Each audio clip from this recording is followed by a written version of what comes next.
Lock's portrayal of egoism as a path to greatness ignites a nuanced conversation about the balance between individuality and teamwork in competitive spaces, especially within the world of football. The series challenges traditional narratives by suggesting that personal ambition and self-expression aren't just beneficial, but essential for achieving peak performance. It reimagines success not merely as a product of seamless teamwork, but as a pursuit driven by players boldly prioritizing their own goals. This mindset shift redefines what it means to be a team player, proposing that true synergy emerges when individuals are empowered to harness and showcase their unique talents unapologetically. Blue Lock's provocative lens invites its audience to rethink conventional ideas that surround cooperation and personal excellence in competitive sports. In this video, we will answer the biggest psychological question in this anime. Is Blue Lock's egoism the key to greatness? Stay tuned because we will serve you concepts and ideas that even your psychology professor couldn't simplify for you. Remember to hit the subscribe and like buttons to encourage us to make more anime videos. Let's start with how egoism is a theme in Blue Lock. The story revolves around the idea that traditional soccer emphasizes teamwork.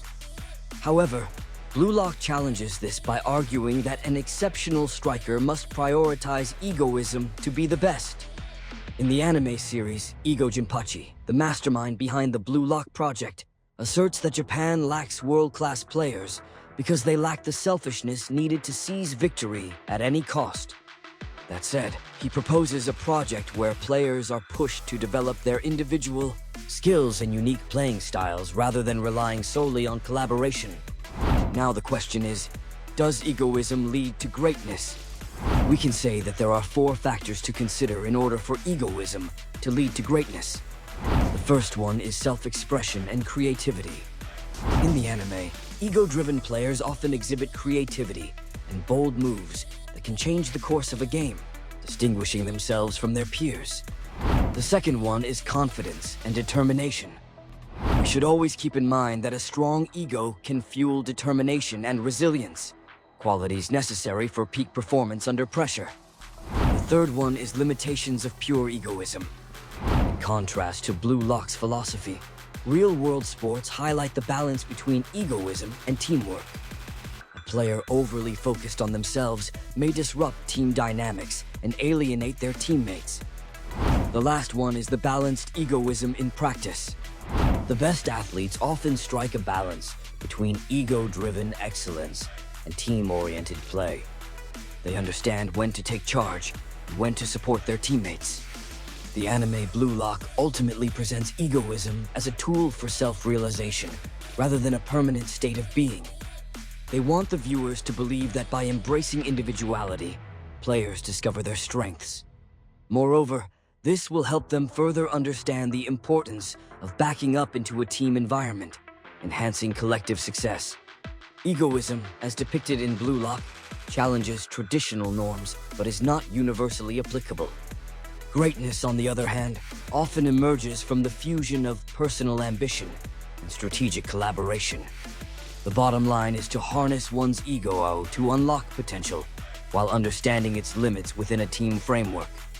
Before we proceed with our debate whether Blue Lock's egoist philosophy is genius or madness, take a moment to share your thoughts. Do you think egoism will help or hinder success in real-world sports? Now, is Blue Lock's egoist philosophy genius or madness? The anime Blue Lock introduces a bold and controversial philosophy centered on the cultivation of egoism in soccer players. Fueled by Jinpachi Ego's radical belief that only those with an unrelenting hunger for personal glory can lead Japan to soccer dominance. This approach has sparked intense debates among fans and critics alike. Is this philosophy visionary genius or sheer madness? Let's find out. Let's start breaking down. Blue Lock's egoism philosophy. The narrative challenges traditional notions of teamwork by emphasizing the importance of self-centered play in achieving greatness. Jinpachi Ego asserts that the ideal striker must be unapologetically selfish, constantly striving to become the team's focal point. According to him, Fostering this ego is essential to finding a player capable of dominating international soccer. This perspective contrasts sharply with conventional sports narratives, which often highlight the virtues of cooperation and collective spirit. This sparks the biggest question. Can true greatness be achieved by putting the self above the team, even in a sport as inherently collaborative as soccer? Let's find out as we continue with our debate. I'm thinking that Blue Lock's egoist philosophy is genius. It is a path to greatness.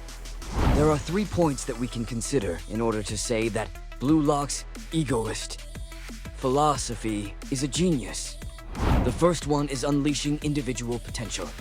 As presented in the anime, the egoist philosophy encourages players to embrace their unique talents fully, potentially uncovering untapped reservoirs of skill. The second one is ruthless determination.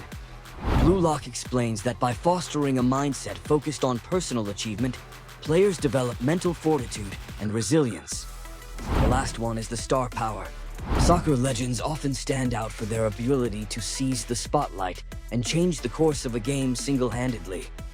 This is precisely what Blue Lock aims to cultivate in the mentality of the players and, of course, the viewers. We can also consider that Blue Lock's egoist philosophy is madness.